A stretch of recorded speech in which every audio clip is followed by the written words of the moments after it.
Veltar woke up in pain. Everything hurt, from his 4 eyes down to his smallest finger. He was lying on something soft in a room filled with clean white light. "He is awake," a voice said.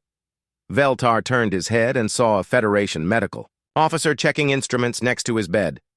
"The humans," Veltar said weakly. "Are they alive?" The doctor's expression grew serious. "They are. Barely.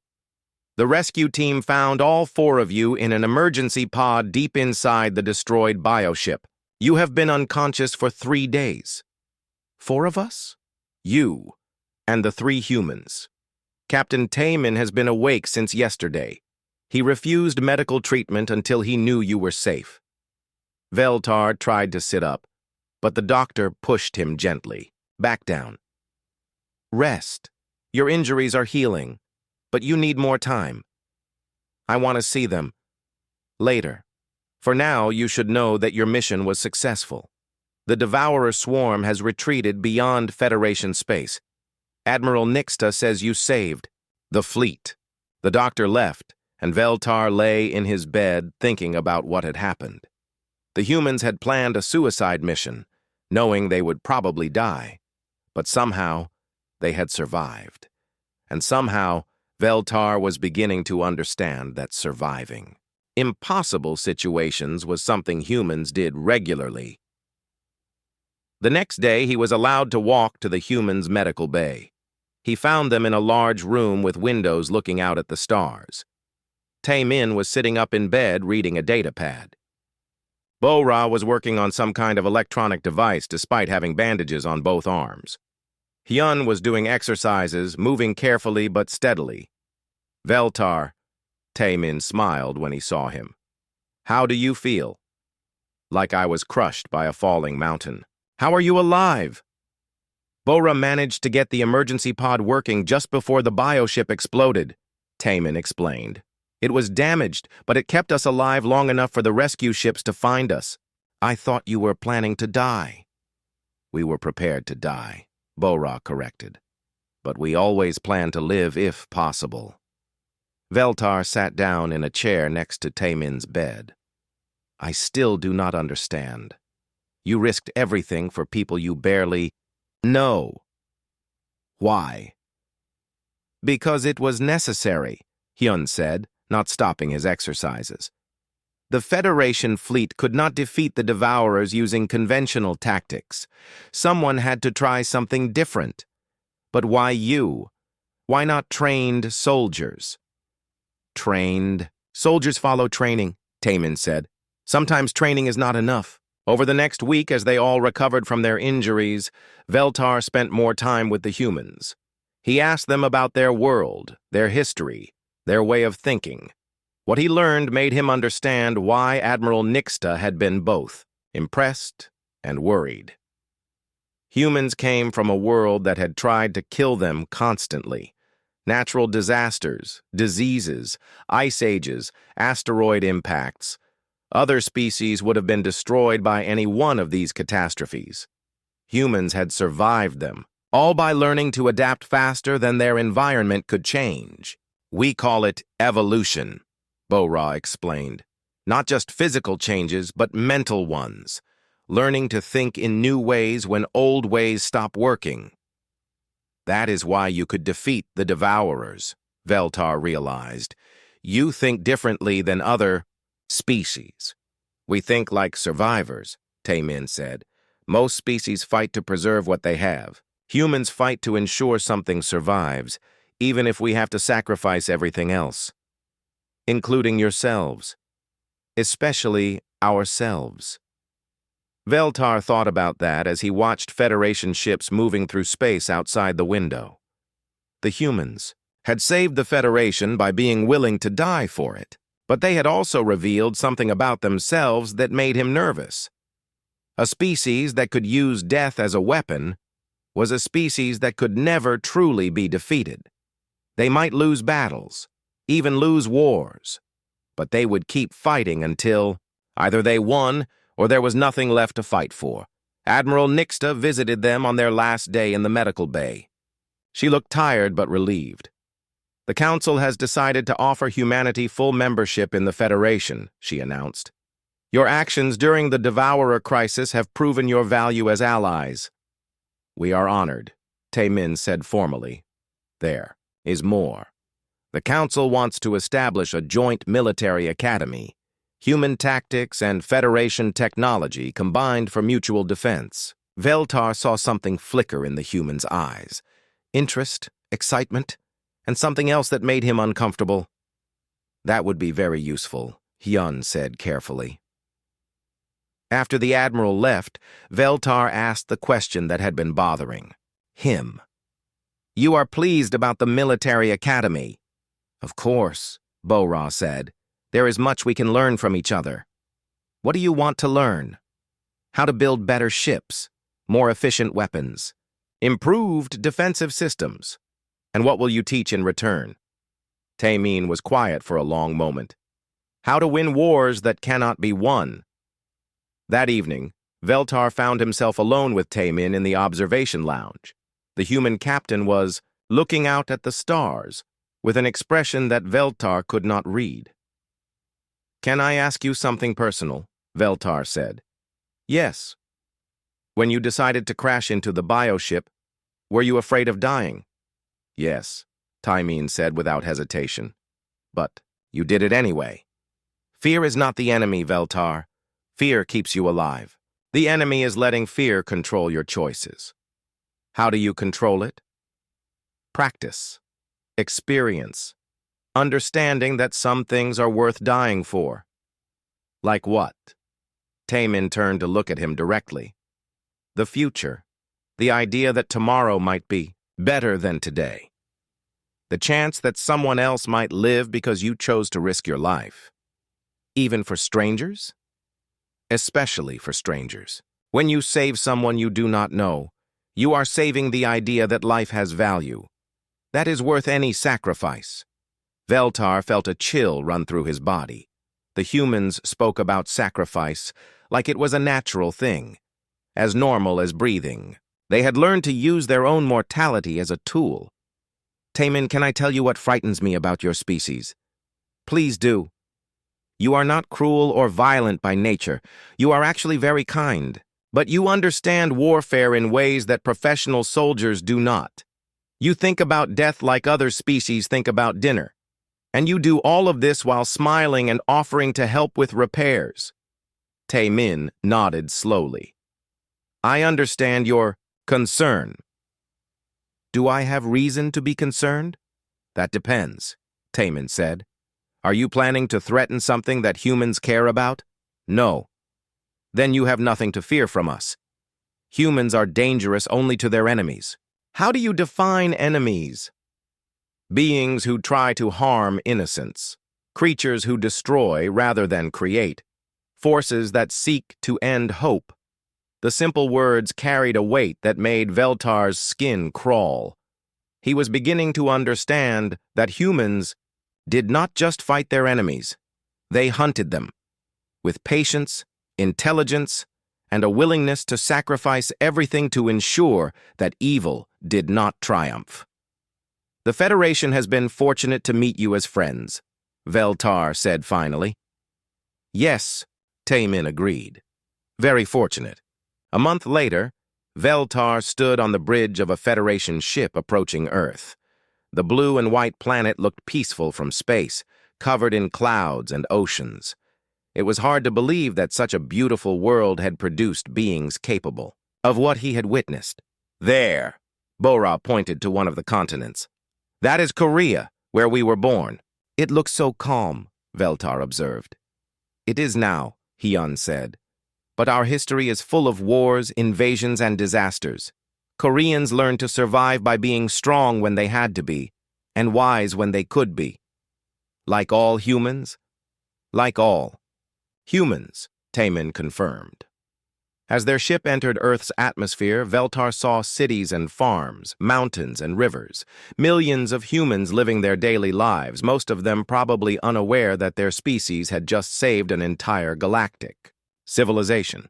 But Veltar knew the truth now. Humans were survivors who had learned to thrive in the face of extinction.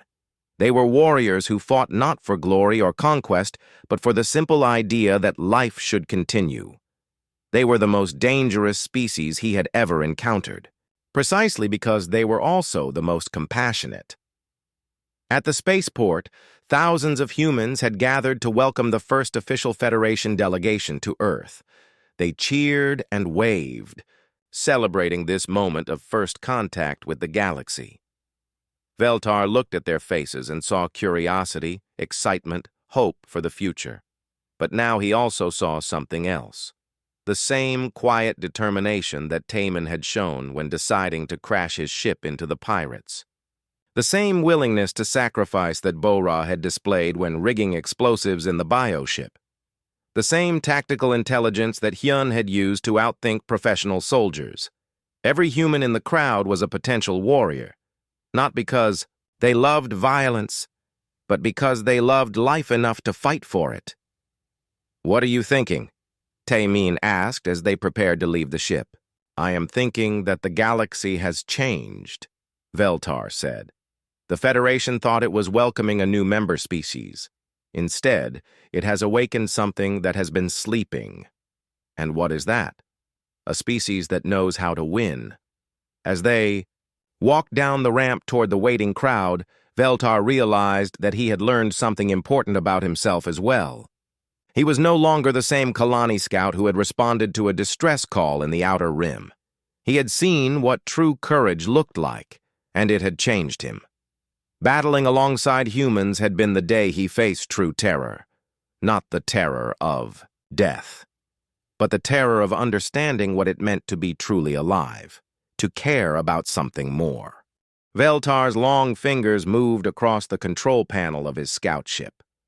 The blue glow from the instruments lit up his gray skin as he checked the readings for the third time that cycle.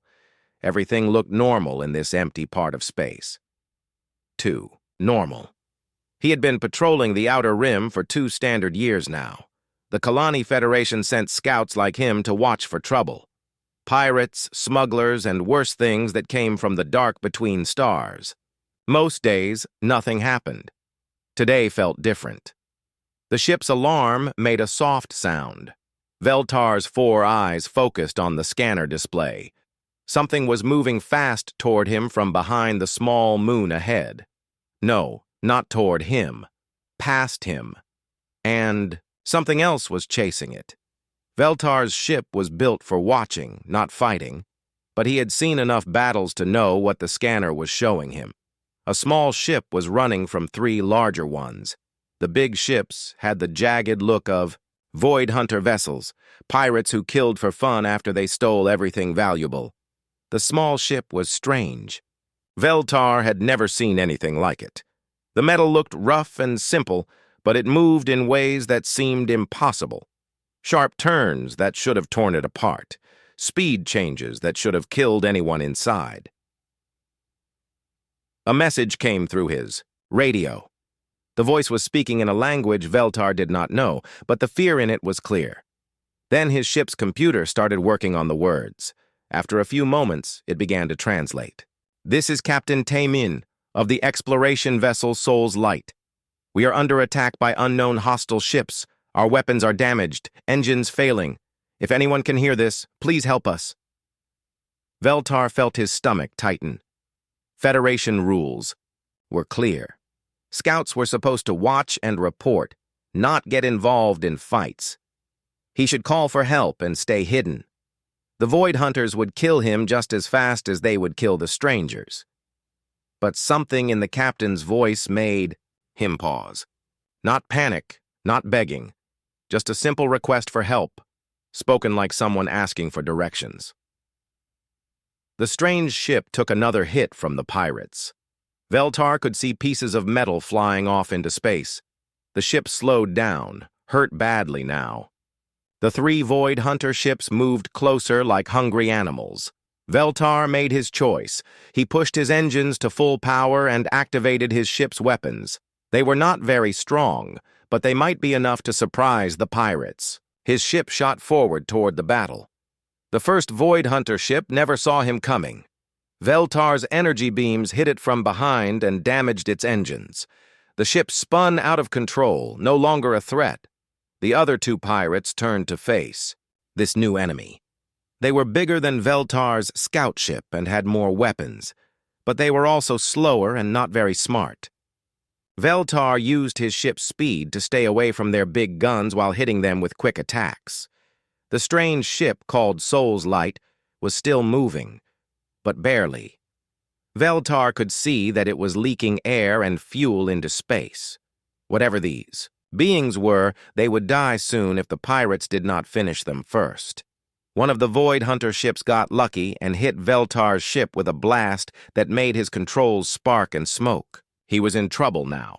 His weapons were damaged and his shields were almost gone. Then something impossible happened. The dying ship, Soul's Light, suddenly turned around. Instead of running away, it flew straight at the nearest pirate ship. The Void Hunters were so surprised that they stopped shooting at Veltar. The strange ship hit the pirate vessel head-on. The crash destroyed both ships in a ball of fire and twisted metal. The explosion was so bright that Veltar had to cover his eyes. When he could see again, only one Void Hunter ship was left. The pirate captain must have decided that this fight was too dangerous. The ship turned and flew away at top speed. Veltar sat in his damaged cockpit, breathing hard. He looked at his scanner and saw something that made no sense. There were still life signs from the Soul's Light. Somehow, part of the ship had survived the crash. He moved his ship closer and found a small section that had broken off before the impact. It was like a tiny room floating in space with 3 beings inside. Veltar quickly used his ship's mechanical arms to grab the piece and pull it into his cargo hold. The rescue took almost an hour. Veltar had to work carefully to cut through the damaged metal without hurting the beings inside. When he finally got them out, he got his first look at the creatures who had just done something completely crazy. They were smaller than Kalani, with only 2 eyes and strange pink skin. They had no claws or natural weapons that Veltar could see. They looked weak and fragile. But when the largest one saw Veltar, he stood up straight and spoke in that same calm voice from the radio. "Thank you for helping us. I am Captain Taemin. These are my crew members, Bora and Hyun." Veltar stared at them. They had just lost their ship and almost died, but they acted like nothing unusual had happened. The one called Bora was already looking at his ship's controls with bright, curious eyes. The one called Hyun was studying Veltar himself, as if trying to understand what kind of being he was. "You," Veltar started, then stopped. He did not know what to say. "You crashed your ship into the pirate on purpose." Taemin nodded. "It seemed like the best choice. We could not run anymore, and you were in danger because you helped us. This way we removed one threat and gave you a better chance to survive. But you could have died." "Yes," Taemin said simply. "But we did not." Veltar felt something cold move down his spine. These beings had chosen to probably die rather than let him fight alone. They had treated their own lives like tools to be used for a purpose, and they spoke about it like it was normal. "What are you?" Veltar asked. "We are humans," Taemin said. "We come from a planet called Earth. We were exploring space when the pirates found us."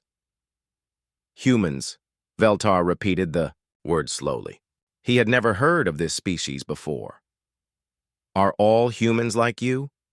Taemin looked confused. "Like what?" Veltar did not know how to explain. Crazy, brave beyond reason, willing to die for strangers. Instead, he said, "I should take you to the nearest Federation outpost. You will be safe there." "We would be grateful," Taemin said. "But first, may we know who saved us?" "I am Veltar of the Kalani Federation. I am a scout." "Thank you, Veltar," Taemin said. "We owe you our lives." As Veltar set course for Outpost Jera, he kept thinking about what he had seen. The humans looked weak, but they had destroyed a pirate ship with nothing but determination and timing. They had no powerful weapons or strong bodies, but they had done something that experienced warriors would call impossible. He wondered what other surprises these humans might have. Something told him that he was about to find out. Outpost Jaira hung in space like a metal flower. Its spinning arms held docking bays, living areas, and command centers for the Kalani Federation. Ships came and went constantly, carrying news and supplies to the Outer Rim territories. Veltar guided his damaged scout ship toward one of the smaller docking bays. Behind him, the three humans pressed their faces against the small window, staring at everything with wide eyes. They had been asking questions for the entire trip. "How many beings live here?" Bo-Ra had asked. "About 50,000, Veltar answered. "What species?" Hyun wanted to know. "Kalani like me mostly. Some Zarian traders. A few Zephyrite mechanics." "Are they all friendly?" Taemin asked. Veltar thought about that. "Friendly enough. But you are new, unknown. Some might be curious. Others might be worried." The docking bay was busy when they arrived. Veltar watched several Kalani workers stop what they were doing to stare at his ship. Word was already spreading that he had brought back something unusual. Admiral Nixta was waiting when they stepped off the ship. She was old for a Kalani, with silver marks covering her gray skin. Her 4 eyes studied the humans with sharp intelligence. "Scout Veltar," she said in the formal tone she used for official business. "Explain these beings." "They are called humans, Admiral. From a planet called Earth. Pirates attacked them. I helped." Nixta walked slowly around the 3 humans. They stood quietly, letting her look. Veltar noticed that they did not seem afraid, just interested in everything around them. "They are small," the Admiral said. "Weak-looking. Only 2 eyes, no claws or natural armor. How did they survive in space?" "Their ship was destroyed in the fight," Veltar explained. "But they helped defeat the pirates." "These creatures fought Void Hunters?" Nixta sounded surprised. "Yes, Admiral. Captain Taemin crashed his ship into one of the pirate vessels." The Admiral stopped walking, her 4 eyes focused on Taemin with new interest. "You sacrificed your ship?" Taemin nodded. "The situation required it. And your crew? Did they agree to this sacrifice?" "We all knew the risks when we started exploring," Bo-Ra said quietly. Nixta looked at Veltar. "Take them to the visitor quarters. Food, rest, medical checks. I want to know everything about their species." Over the next few days, Veltar spent most of his time with the humans. They were moved to a small set of rooms near the diplomatic section. The rooms were designed for beings much larger than humans, but they did not complain. Other species on the outpost began to visit. The Zarian traders wanted to know what goods Earth might have for sale. The Zephyrite mechanics were curious about human technology. Everyone was polite, but Veltar could see what they really thought. The humans were classified as a primitive auxiliary species. Useful for simple work, maybe. Not dangerous, not important.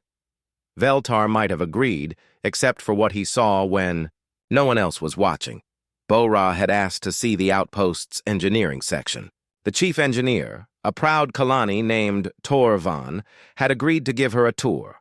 He wanted to show off their advanced systems to the primitive alien. The tour became something else entirely. "This power coupling has been giving us trouble," Torvan explained, pointing to a section of wall covered in flashing red lights. "The connections keep failing.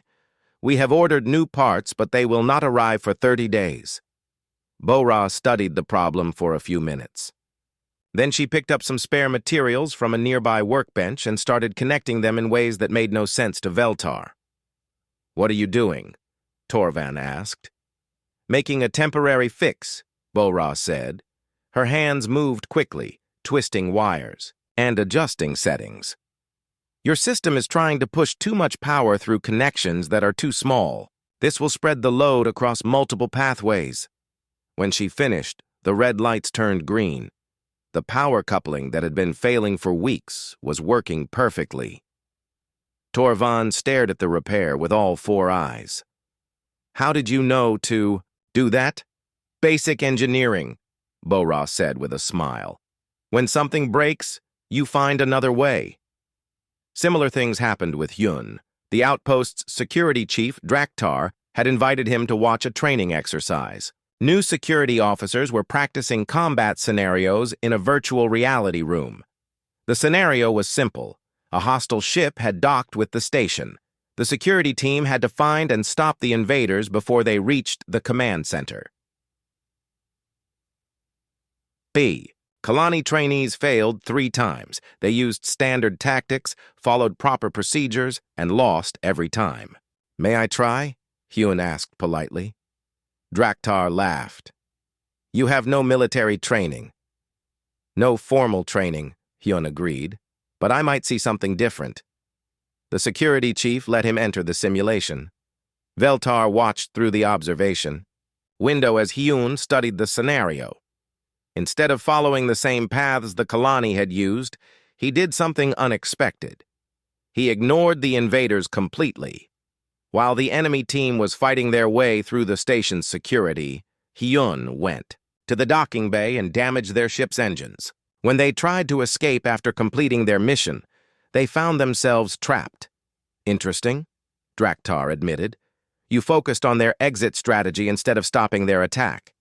Sometimes the best way to win a fight is to control what happens after it ends," Hyun said. But it was Tae-min who worried Veltar the most.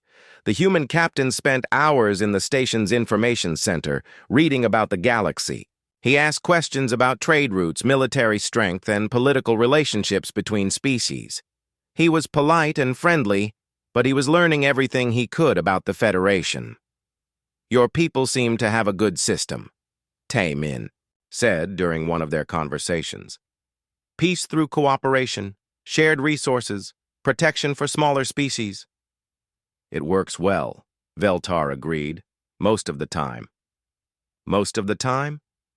"There are threats, the Void Hunters. Worse things in the deep dark. Sometimes cooperation is not enough." Tae-min nodded thoughtfully. "What happens then?"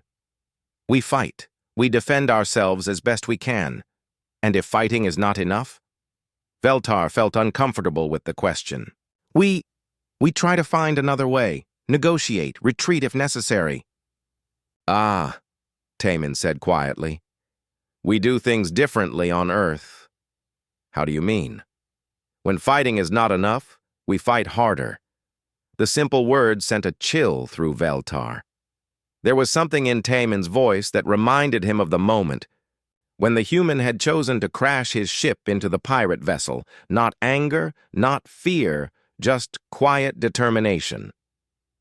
Admiral Nixta called Veltar to her office on the 5th day.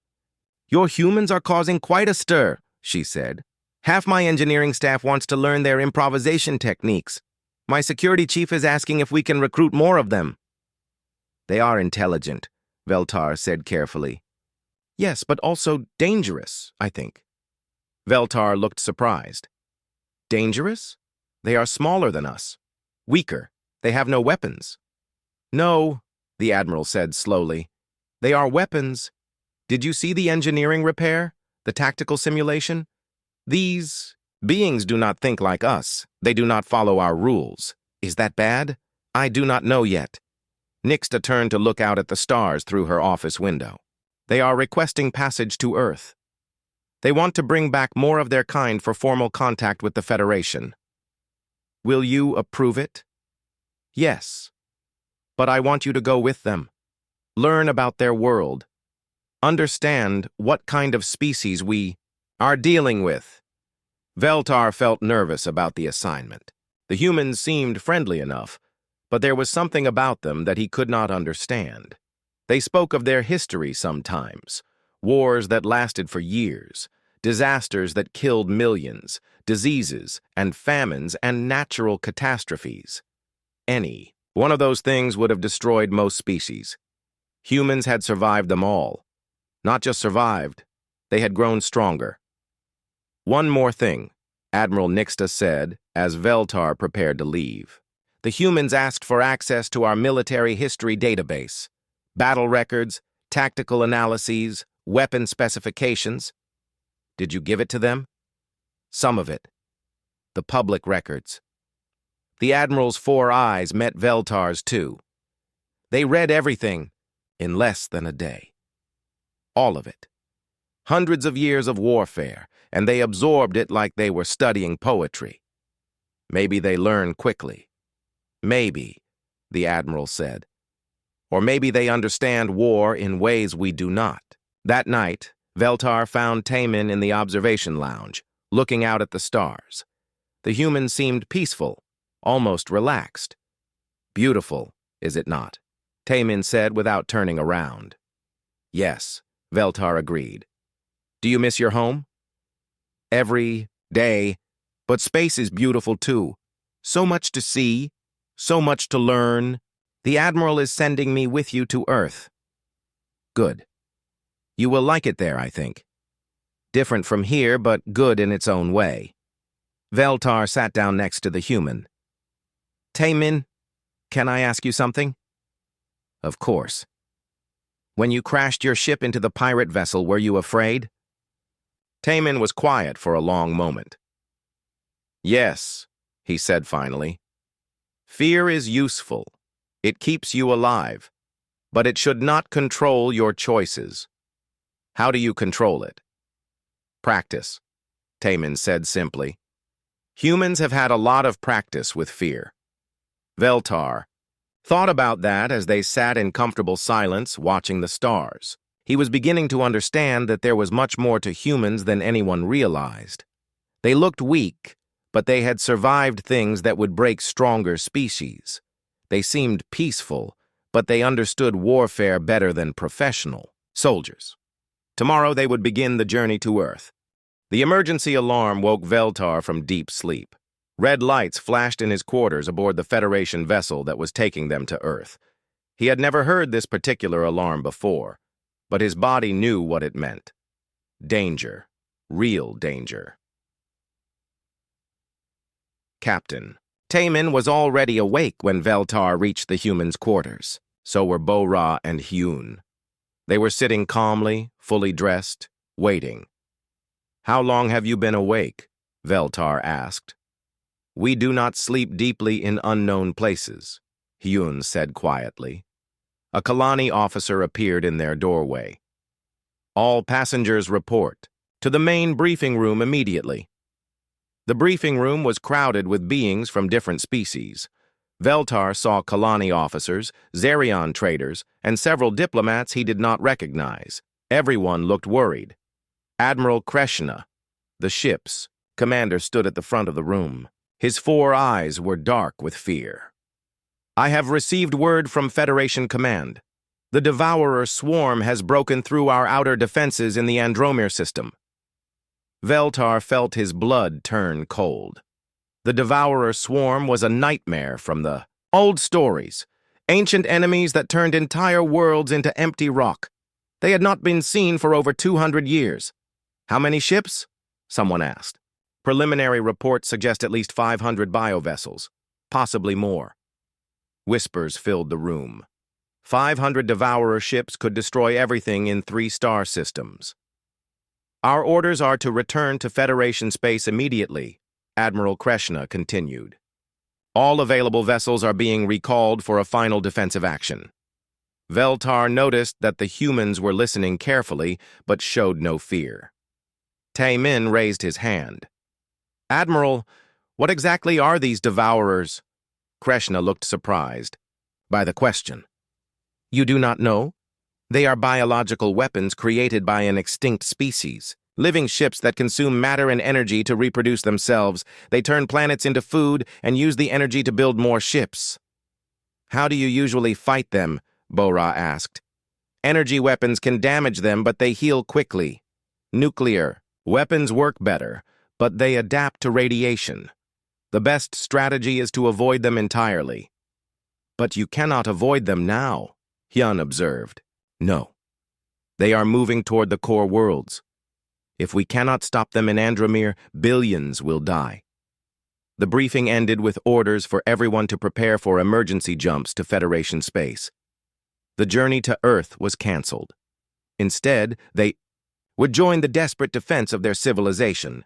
Veltar found the humans in their quarters an hour later. They were working on something at the small table. When he got closer, he saw they were drawing diagrams and making notes. "What are you doing?" he asked. "Learning," Taemin said. "The Admiral gave us access to the ship's database. We are reading about these devourers." Veltar looked at their notes. The humans had been studying for less than an hour, but they had already filled several pages with information. Battle reports, technical specifications, tactical analyses. "This is interesting," Borah said, pointing to one of the diagrams. "These bioships heal by absorbing energy from their environment. But what if there was no energy for them to absorb?" "What do you mean?" Veltar asked. "Empty space is not really empty. There is background radiation, cosmic dust, solar wind. The Devourers use all of it, but in some places space is more empty than others." Hyun nodded. "Nebulas, gas clouds, places where normal ships cannot fight effectively. The Kalani avoid fighting in nebulas," Veltar said. "Sensors do not work well. Weapons are less accurate." "Exactly," Taemin said quietly. "But if the Devourers depend on energy from their environment, a place with less energy might weaken them." Veltar stared at the humans. They had learned about the Devourers an hour ago, and they were already thinking of new ways to fight them, ideas that no one else had considered in 200 years of warfare. 3 days later, they arrived at the gathering point in the Kepler system. Veltar had never seen so many Federation ships in one place, hundreds of vessels from dozens of species, all preparing for a battle that most of them would not survive. Admiral Nixta met them when they transferred to her flagship. She looked older than when Veltar had last seen her. "The situation is worse than we thought," she told them. "The Devourers have consumed 3 planets already. They are using the energy to build more ships faster than we expected." "How long do we have?" Veltar asked. "They will reach the core worlds in 12 days. We have to stop them here." The humans listened to her briefing without speaking. When she finished, Taemin asked a simple question. "May we see the battle plans?" Nixta hesitated. "You are not military officers?" "No," Taemin agreed. "But we might see something you have missed." The Admiral showed them to the tactical center. Huge displays showed the positions of Federation ships and the approaching Devourer swarm. The plan was straightforward. Form a line between the swarm and the core worlds. Fight until the enemy was stopped or the Federation fleet was destroyed. Humans studied the displays for a long time. They asked questions about weapon ranges, ship capabilities, and the local space environment. Finally, Taemin spoke. "This will not work." Admiral Nixta's 4 eyes narrowed. "Explain." "You are planning to fight the Devourers the same way you fight other species. But they are not like other species. They get stronger as the battle continues. Every ship they destroy gives them more energy." "What do you suggest?" the Admiral asked. "Do not give them energy to absorb," Borah said. "Fight them where they are weakest." "The Kepler Nebula," Hyun added, pointing to the display. "It is between here and the core worlds. Dense gas clouds, electromagnetic interference, very little background radiation." "We cannot fight effectively in the nebula," Nixta protested. "Neither can they," Taemin said quietly. The Admiral stared at the display. "You want us to retreat into the nebula and let them follow us?" "Yes. Make them come to you instead of meeting them in open space where they are strongest." "That is not how we fight." "It is how humans fight," Taemin said. For the next 2 days, the human suggestions were debated by Federation commanders. Some thought the ideas were brilliant. Others called them cowardly. Fighting in the nebula would be difficult and dangerous for everyone. Finally, Admiral Nixta made the decision. The Federation fleet would position itself in the Kepler Nebula and wait for the swarm.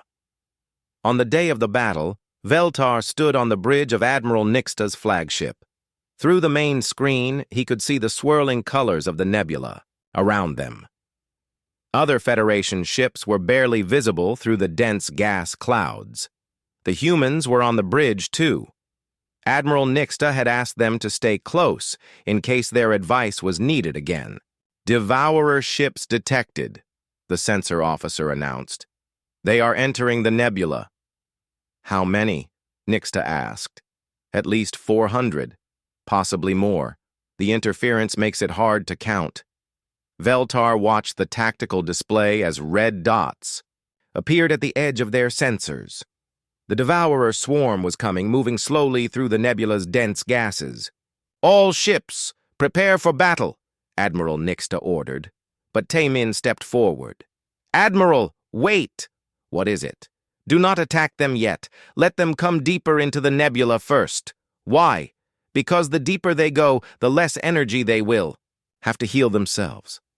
And the harder it will be for them to retreat." Nixta hesitated. Every instinct told her to attack the enemy as soon as possible. But the humans had been right about everything else. "Hold your fire," she ordered the fleet. "Let them come to us." The waiting was terrible. Veltar watched the red dots on the display move closer and closer to the Federation ships. The Devourers were huge, living things that looked like massive sea creatures swimming through space. Their biohulls pulsed with sick light. "They are slowing down," the sensor officer reported. "The nebula is affecting their movement." "Good," Hyun said quietly. "Now they are fighting on our terms."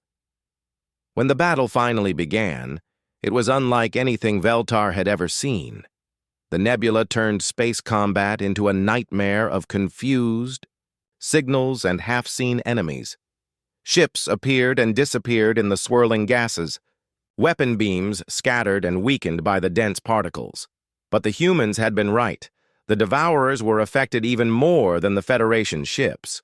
Without easy access to environmental energy, their healing was much slower. Ships that would have regenerated damage in minutes took hours to repair themselves. The battle raged for 6 hours. Federation ships were lost, but fewer than anyone had expected. The Devourers, cut off from their usual energy sources, began to weaken. Finally, Admiral Nixta gave the order for a full attack. The remaining Federation ships emerged from the deepest parts of the nebula and struck the confused and weakened swarm. It was not a complete victory. Many Devourer ships escaped, retreating back toward empty space. But for the first time in recorded history, the swarm had been stopped. The core worlds were safe. As the Federation fleet regrouped after the battle, Veltar found himself looking at the humans with new eyes. They had taken an impossible situation and found a way to win, not through superior weapons or greater numbers, but by understanding the enemy better than anyone else. "How did you know it would work?" he asked Taemin. The human captain was quiet for a moment. "On Earth, we learned long ago that the strongest enemy can be defeated if you choose the right battlefield. Make them fight where they are weak instead of where they are strong. You learned this in your wars?" The victory celebration lasted only 1 day. Veltar was still trying to understand what he had witnessed when the new reports arrived. The Devourer swarm had not been destroyed. It had only been wounded. Worse, the creatures had learned from their defeat. "Intelligence reports show the swarm has split into smaller groups," Admiral Nixta announced to the gathered fleet commanders. "They are avoiding nebulas and moving through open space, where their natural advantages are strongest." Veltar stood in the briefing room aboard the flagship, watching the tactical displays with growing dread. The Devourers were no longer moving in one massive formation. Instead, they had broken into dozens of smaller swarms, each attacking different targets across Federation space. "They are forcing us to spread our forces thin," Admiral Kreshna observed. We cannot defend everywhere at once. The humans listened to the discussion without speaking. Tai-Min, Bo-Ra, and Hyun had been given advisory positions after their success in the nebula, but Veltar noticed they seemed troubled by something. After the briefing, he found them in their quarters, studying star charts and battle reports. "What worries you?" Veltar asked. "The pattern," Hyun said, pointing to the display. "Look at which systems they are attacking." Veltar studied the marked locations. Industrial worlds, mining colonies, research stations. "Not random targets," Bo-Ra added. "They are choosing places with specific resources." "What kind of resources?" "Energy-dense materials, rare metals, advanced technology." Tai-Min looked up from the charts. "They are not just feeding anymore. They are preparing for something." Before Veltar could ask what that meant, alarms began sounding throughout the ship. Emergency lights bathed the corridors in red as crew members ran to their stations. Admiral Nixta's voice echoed through the ship's communication system. "All hands to battle stations. Devourer force detected approaching our position. This is not a drill." The bridge was chaos when they arrived. Officers called out readings while Admiral Nixta studied the tactical display with grim concentration. "How many ships?" she demanded. 67 confirmed biovessels," the sensor officer replied. "They appeared out of nowhere, some kind of new stealth capability." Veltar felt his heart sink. The Federation task force had only 40 ships, and most had been damaged in the previous battle. "They are moving to surround us," the tactical officer reported. "Standard Devourer pack hunting formation. All ships prepare for defensive formation Beta 7, Admiral Nixta ordered, but Tai-Min stepped forward. "Admiral, that will not work." "What do you mean?" "They know your tactics now. They adapted after the Nebula battle. Your defensive formations will not surprise them." "Then what do you suggest?" Tai-Min looked at his two companions. Some silent communication passed between them. Then he turned back to the Admiral. "Give us a ship." "What?" "A fast ship with good engines. We have an idea." Admiral Nixta stared at him. "You are not trained pilots." "No," Bo-Ra said quietly, "but we understand these creatures better than you do." "I cannot risk—" "Admiral," Hyun interrupted, his voice calm but urgent. "Your formations will not work. Your weapons are not strong. Enough. You have perhaps 30 minutes before the swarm overwhelms your fleet. What do you have to lose?" The Admiral looked at her tactical display. The Devourer ships were moving closer, their biohulls pulsing with hungry light. Federation vessels were already taking defensive positions, but everyone knew it would not be enough. "The soul's light," she said finally. "It is the closest thing we have to your original ship design. Captain Min, prepare for immediate transfer of command." 20 minutes later, Veltar found himself aboard a human-designed vessel, for the second time, but this soul's light was different from the original. It had been built by Federation engineers using human blueprints, with modifications that Bo-Ra had suggested. The ship was smaller than most Federation vessels, but it felt more alive somehow. The controls responded faster. The engines were quieter, but more powerful. Everything had been designed for speed and maneuverability. "Why are you here?" Tai-Min asked, as Veltar strapped himself into a passenger seat. "I want to understand," Veltar said honestly. "Understand what? How you think, how you fight, how you face death so calmly." Tai-Min smiled sadly. "You may regret that curiosity." The Soul's light launched from the flagship's docking bay just as the Devourer attack began. Through the main screen, Veltar watched energy beams light up space as Federation ships engaged the biovessels. But instead of joining the main battle, Tai-Min flew their ship in the opposite direction. "Where are we going?" Veltar asked. "Around," Bo-Ra said from the engineering station. "The Devourers are focused on the fleet. They will not expect an attack from behind." "Attack?" Veltar felt confused. This ship has only light weapons. We cannot damage 67 Devourer vessels. We do not need to damage all of them, Hyun said from the tactical station. Just the right ones. The Soul's light moved through space like a hunting animal. Taemin piloted the ship with smooth precision, using asteroids and debris to stay, hidden from Devourer sensors. They circled around the battle, approaching the enemy formation from an unexpected angle. There, Hyun said, pointing to his display. The large bio-vessel in the center. That is their command ship. How do you know? Veltar asked. Position, behavior, size. It is staying back from the main fighting while directing the others.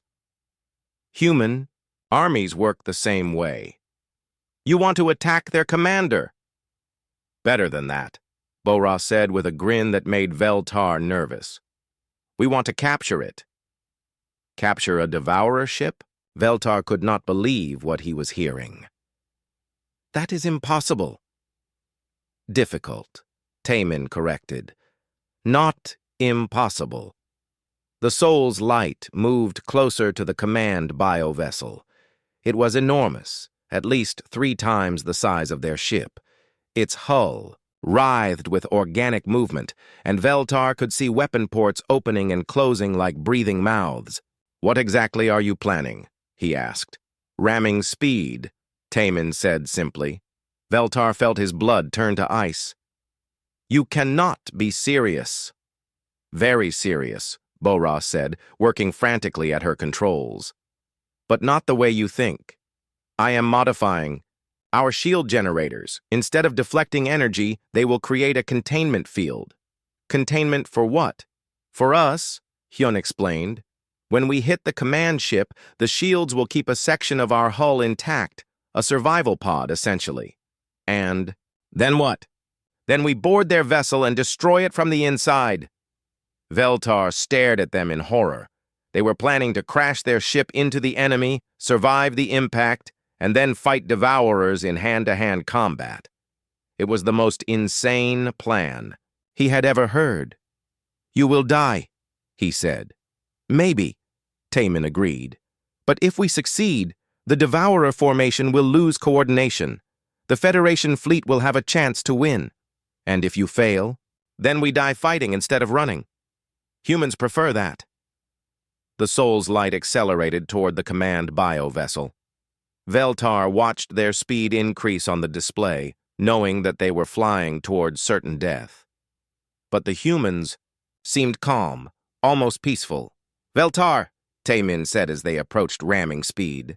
When this is over, I want you to remember something. What? Humans do not fight to win battles. We fight to survive them. There is a difference. The impact felt like the end of the world. Veltar was thrown against his restraints as the Soul's light struck the Devourer command ship. Metal screamed. Energy sparked. The ship's hull cracked open like an egg, but Bora's modified shields held. A small section of their vessel, protected by the containment field, punched through the bio-vessel's hull like a bullet. They were inside the enemy ship. Emergency lighting cast everything in red as they unbuckled themselves. The air smelled of burning electronics and something organic that made Veltar feel sick. Move, Hyun ordered, handing out weapons from the ship's emergency locker. We have maybe 10 minutes before this place is crawling with defenders. They cut their way through twisted metal into the Devourer ship proper. The corridors were dark and warm, with walls that seemed to pulse like living tissue. Because they were living tissue, Veltar realized. The entire ship was alive. This way, Bora said, reading a portable scanner. The bioship's control center should be near the core. They moved through the organic corridors like a military unit. Hyun took point, watching for threats. Bora guided them with her scanner. Taemin brought up the rear, making sure nothing followed them. Veltar was amazed by how they worked together. No wasted motion, no unnecessary words. They moved like they had been fighting together for years. The first Devourer drone they encountered was waiting around a corner. It was a nightmare creature, part machine and part organic matter, with too many eyes and teeth like metal razors. Hyun shot it before it could react. "Keep moving," he said calmly, stepping over the body. They fought their way deeper into the bioship, encountering more defenders as they went. The Devourers were deadly, but they seemed confused by the human tactics. They expected enemies to fight in formation, not as a small infiltration team. Finally, they reached what Bo-Ra's scanner said was the control center. The room was vast and dark, filled with organic structures that looked like trees made of metal and flesh. "There," Taemin pointed to a large growth in the center of the room. "That has to be the command node." As they approached, the structure began to glow.